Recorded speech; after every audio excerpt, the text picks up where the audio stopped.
Good morning, everyone. Thank you for joining us. We have a full house today. I am Rebecca Taves. I'm the Communications and Strategic Initiatives Coordinator with the Drinking Water Protection Unit. We have Jackie Becker on the call today. Jackie is our Lead and Copper Team Compliance Officer, one of our Lead and Copper Team Compliance Officers here. You have no doubt seen emails and communications from Jackie, and you maybe have even emailed or given her a call about site plan submissions already.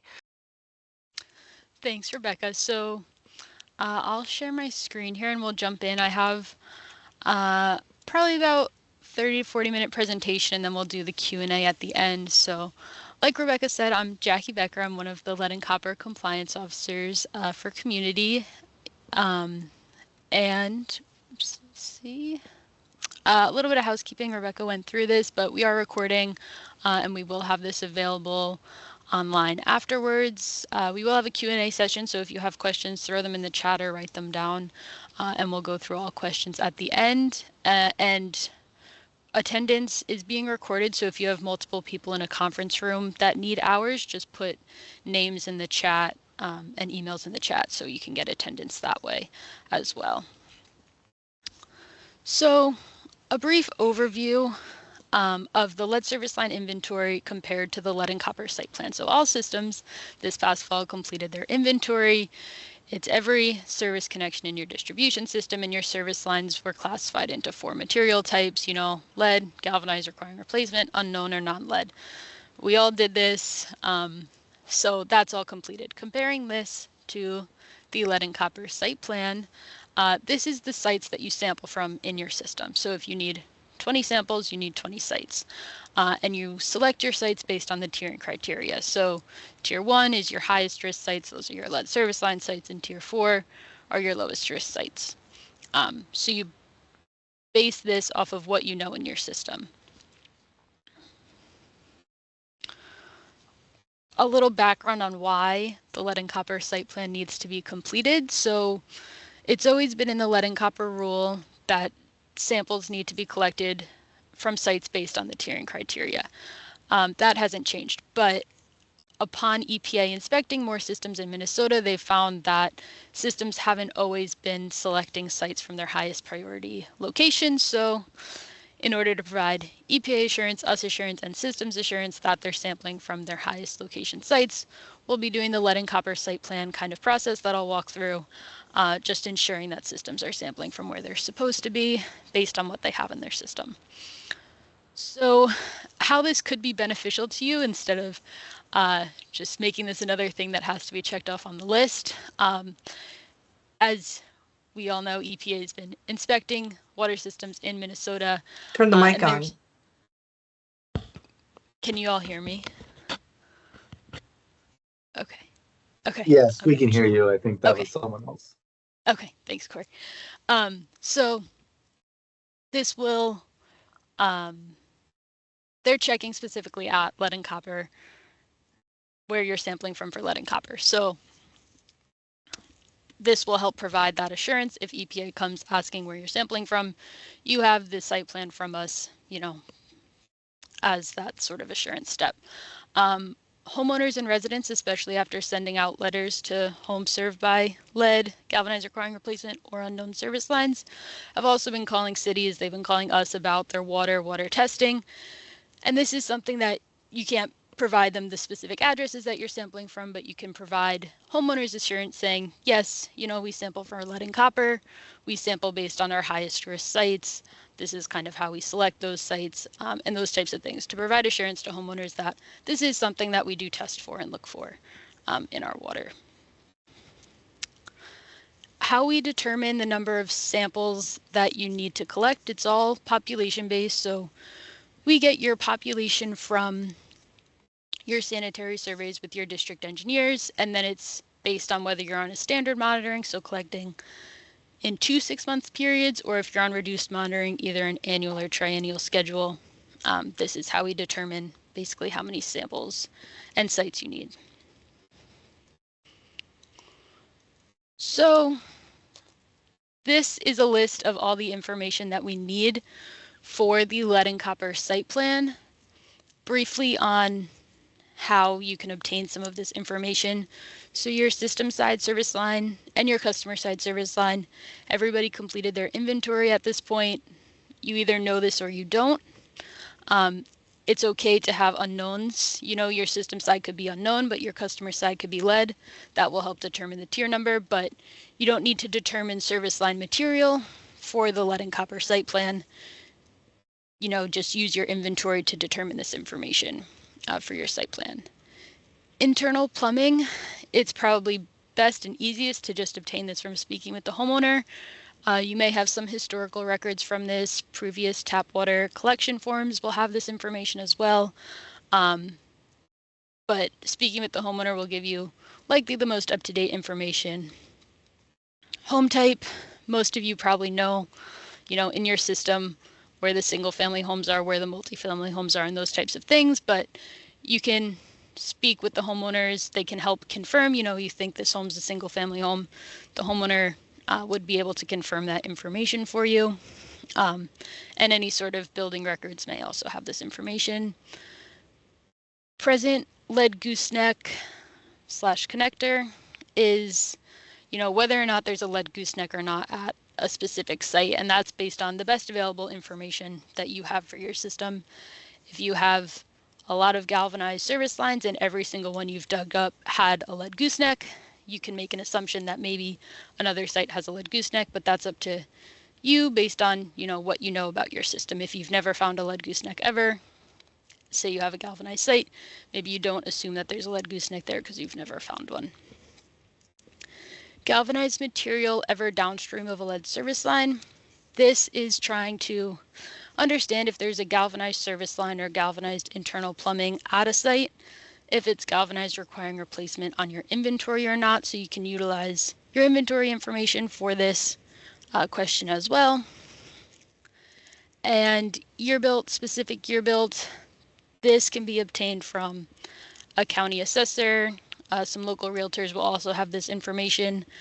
And we only need a date range here, so we don't need the specific year unless you have it, or, you know, we'll take it, but we only need a year range, so a homeowner could also confirm if their home is, you know, after 85, before 85, that type of thing.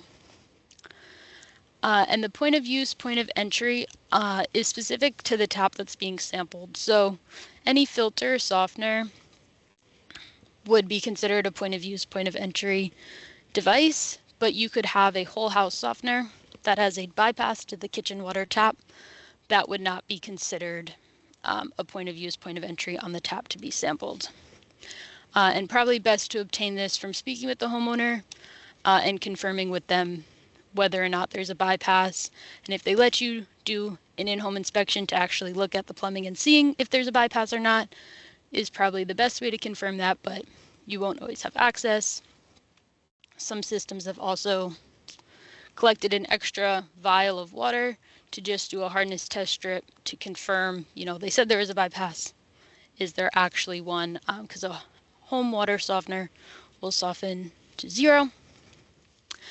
And then the last column on here is cold water sample tap location. So this is something that can just be confirmed with the homeowner when you sample, or if you have previous sampling rounds. If they've always sampled from the kitchen, then they'll be sampling from the kitchen. But when you confirm, or you actually interact with the homeowner, picking up the bottle, dropping off the bottle, you can confirm with them.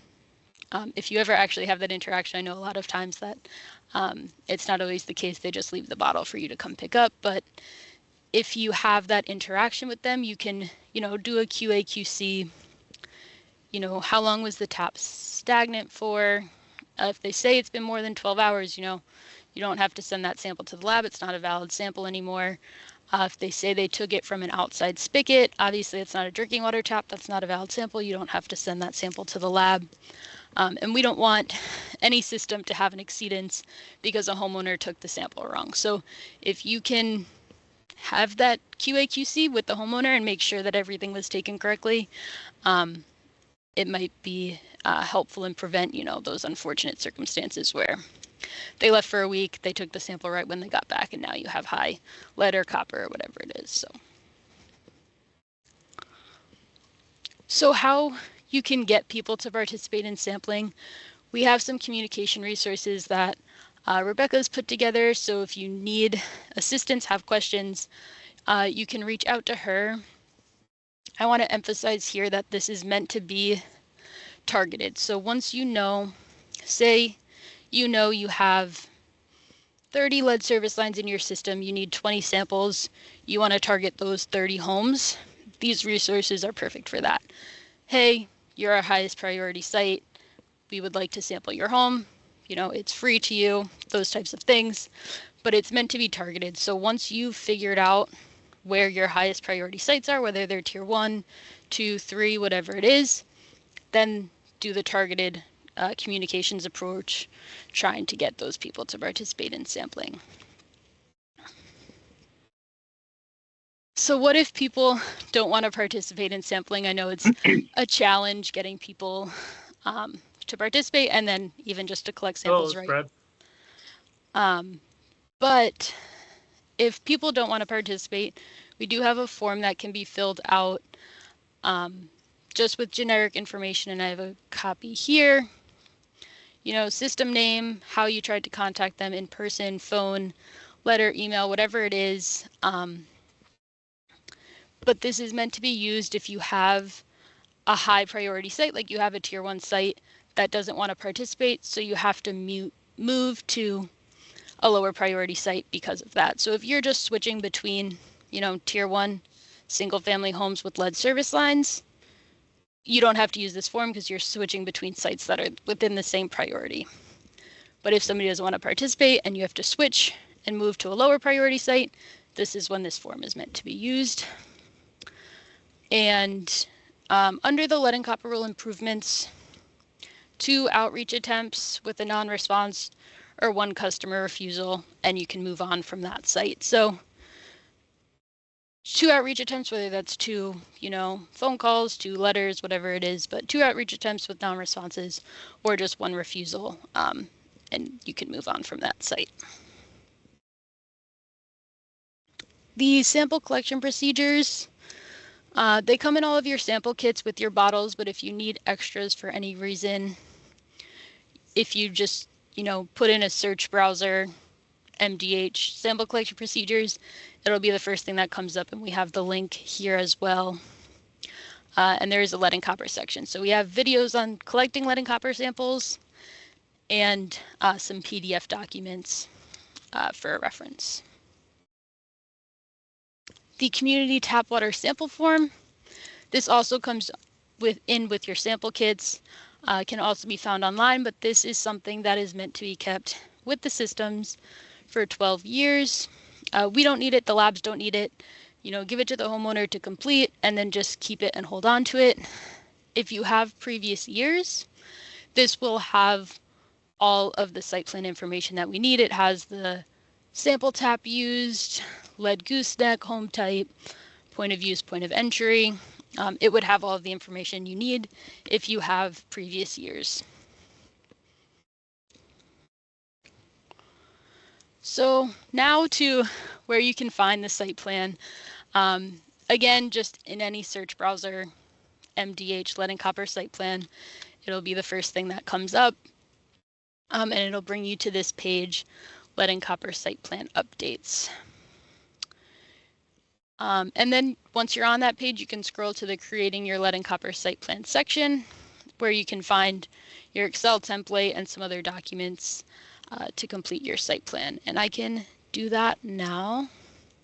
So any search browser will work, but if we just do MDH lead and copper site plan, the first thing that will come up here is the lead and copper site plan updates.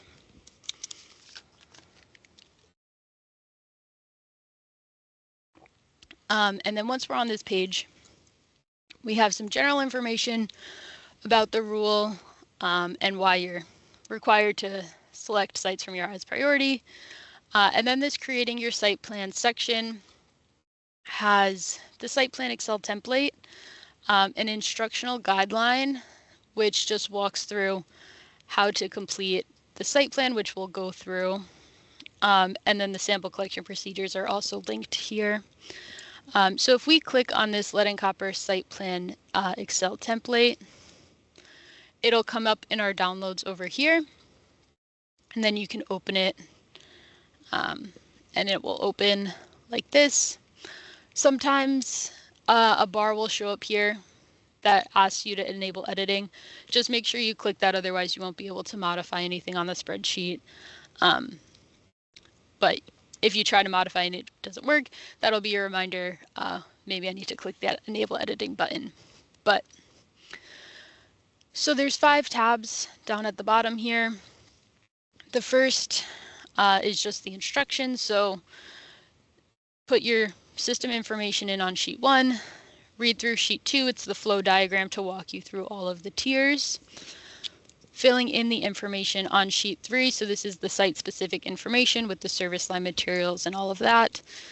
And then sheet 4 is just a confirmation. So it's meant to be kind of like a check. So, you know, I think I put 5 tier 1 sites on sheet 3. Are they actually showing up as tier 3 sites on sheet 4 or on sheet 3? So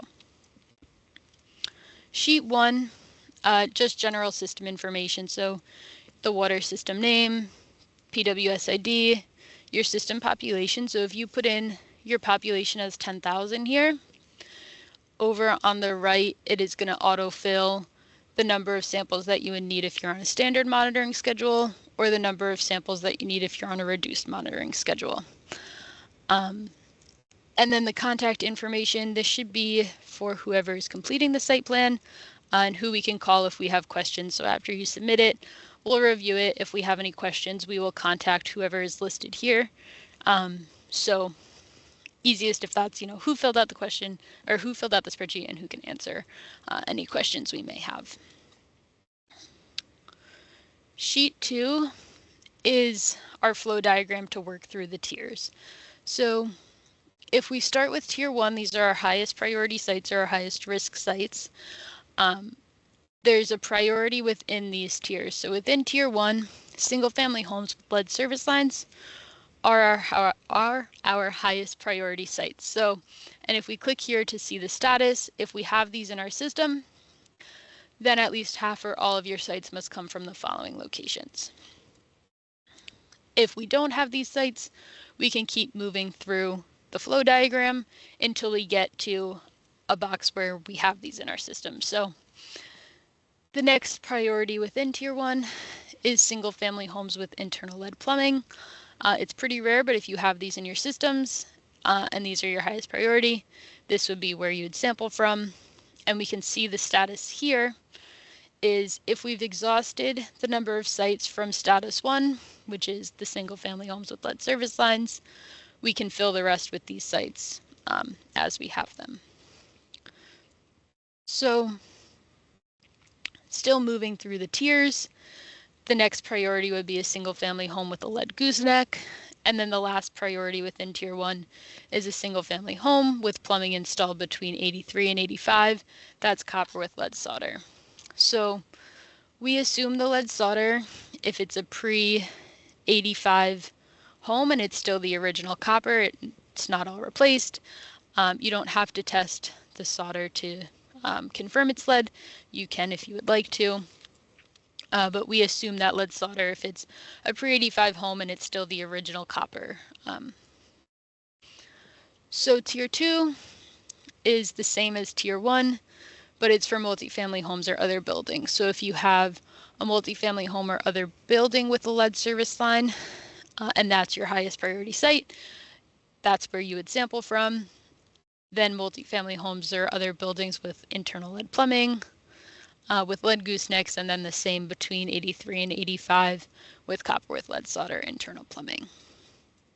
So say your system, you don't have any lead service lines, you don't have any homes built between 83 and 85. You may fall within this tier 3 category, which is homes built pre-83 with that same copper with lead solder.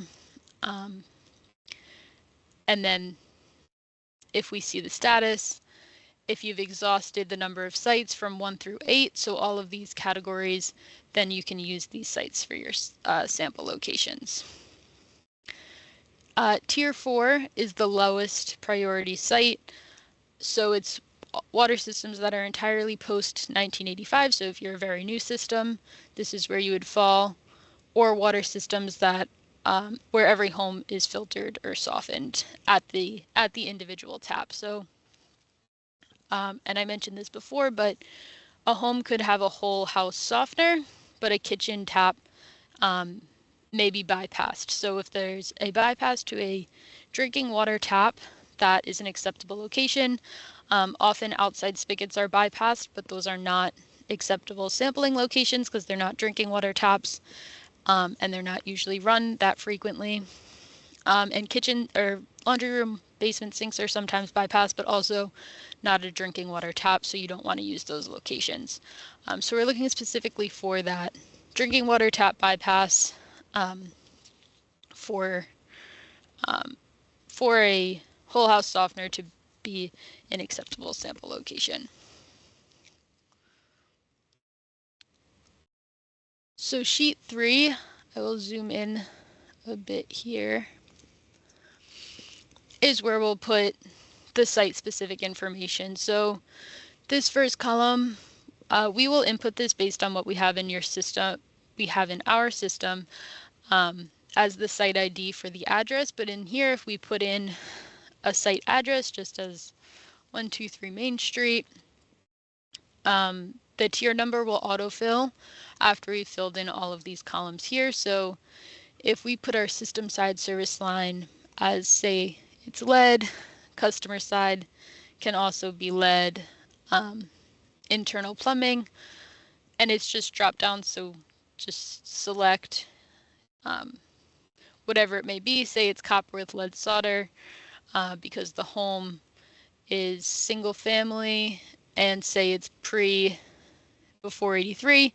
So we're going to assume copper with lead solder because none of it's been replaced. So internal plumbing 2, if there's 2, if say half of the house is the original copper and the other half's been replaced with PEX, we can select a second one here as our other internal plumbing is plastic.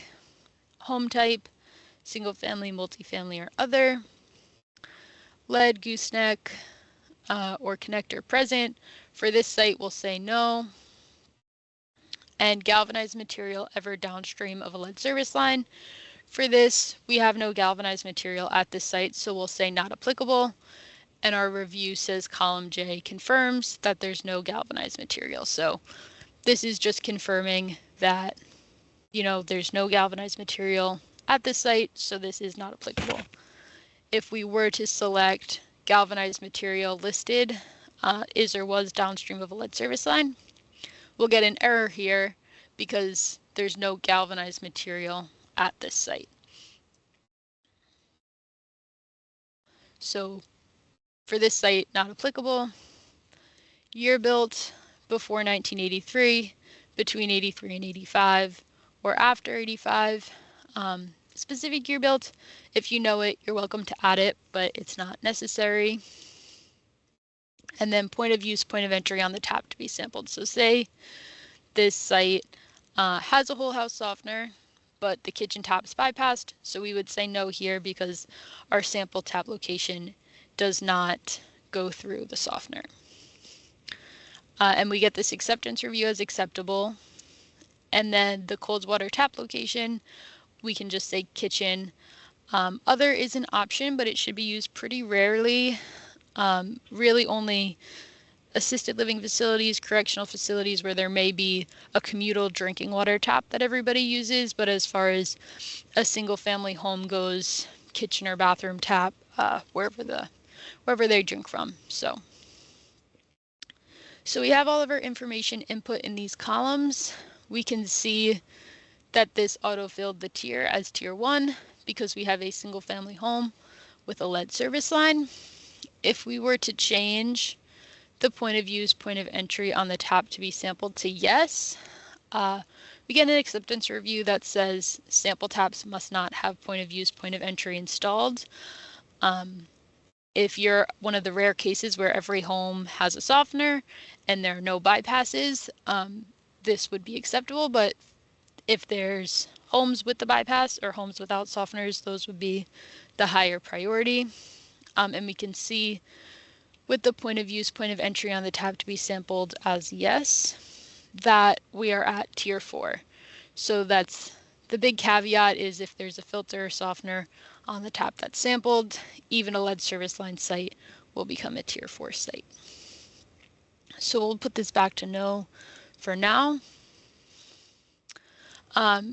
Just to do another example, if we put a galvanized service line here, and we can say both sides are galvanized, say the internal plumbing is just copper with lead solder, there's no second internal plumbing, it is still a single family home, but we have 2 galvanized service lines here, so we're going to say yes, you know, in my system every galvanized service line I've dug up has had a gooseneck, so I'm going to say yes, there's a gooseneck at this site, or I know that there's a gooseneck at this site. And then we're going to say, based on our inventory, this site is galvanized requiring replacement. So here we'll say galvanized material was/is downstream of a lead service line. And then the year built, we'll put before 1983. Point of use, point of entry on the tap to be sampled. We'll also say no here. And for the kitchen, or for the drinking water tap, we'll just put the kitchen here. So we can see if, just put a random address in here. You'll get your galvanized material review that says this is acceptable for this site because we have galvanized listed and we're saying it was or is downstream of a lead service line. If we change this to not applicable, it's asking us to correct the information in this column because there is galvanized material at this site. So this is just a check to make sure, you know, what you put is possible based on what you've put, and say this is not galvanized requiring replacement on our inventory. We also get the same acceptance criteria. For this case, we'll say it is. And then we can also see here, this is also a tier 1 site because we have a single family home with a lead gooseneck present. In one last quick example, so say we know our customer side is lead, we don't know what the service line, the system side service line is. We can put other here and it just says more details in the notes, and in the notes we can just put system side service line is unknown. But that won't affect the tier in this case because we still have a lead service line at that site. Moving to sheet 4. So this is just meant to be a check. So what you think you put on sheet 3 is actually present on sheet 3. So on sheet 3, we had one single family home with a lead service line and one single family home with a lead gooseneck. So on here, we would make this 1. And this would also be 1. And then we get yes, everything's been confirmed, this is correct. As we saw before, if this is 0, it's saying no, the number of sites entered here must equate to 1. So it's saying you put 1 site of this kind on sheet 3, this should be 1. If we put, say we thought we had 5 tier 3 sites on sheet 3, it's saying no, 5 of these need to be added to sheet 3. There are no sites like this on sheet 3. So it's just meant to be a check. There were some quirks with the equation on this sheet that we believe we fixed, but if sheet 4 is giving you issues, just send it to us. Say, I'm not sure why sheet 4 is doing this, and we'll review it. Really, the important information is on sheet 3. Sheet 4 is meant to be a check, so if for any reason it's giving you issues, just send it over to us and just let us know that was giving you an issue. So those are the basics of the filling out the spreadsheet. Looking back at the page quickly, we do have The instructional guideline, that's just kind of a written version of what I just went through on how to put stuff into the spreadsheet and where you might find that information. The frequently asked questions, I believe there's 12 questions on here that we got last year doing this whole process. So a good reference document if you have a kind of general question about the site plan and some of the requirements.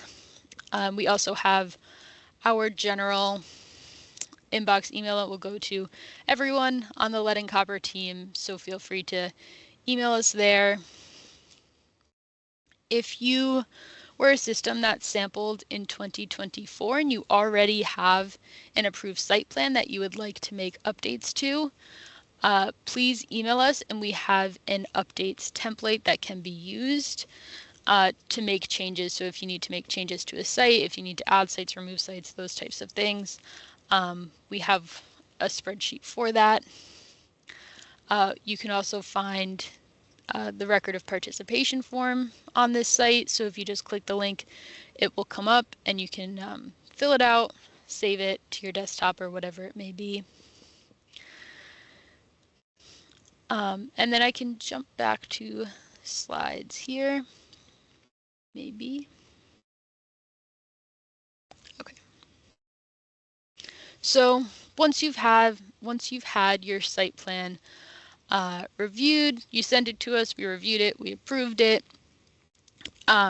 Or once you have your site plan completed, you can email it to us here at the general inbox that Rebecca put in the chat. If you're sampling June to September 2025, a good goal is May 31st. Right before this monitoring period starts, it'll just prevent any delays in sampling. If you submit later in the monitoring period, we don't want you to be delayed in sampling because the site plan hasn't been reviewed, approved yet.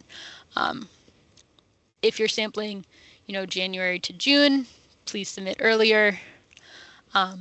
But a good goal deadline, and if you're a 2026 system, you can submit your site plan whenever you have it, prior to sampling in 2026, but we'll prioritize reviewing and approving 2025 systems. But if you have it completed for 2026, we'll review it, we'll approve it, and you'll be ahead of the game for your 2026 monitoring period.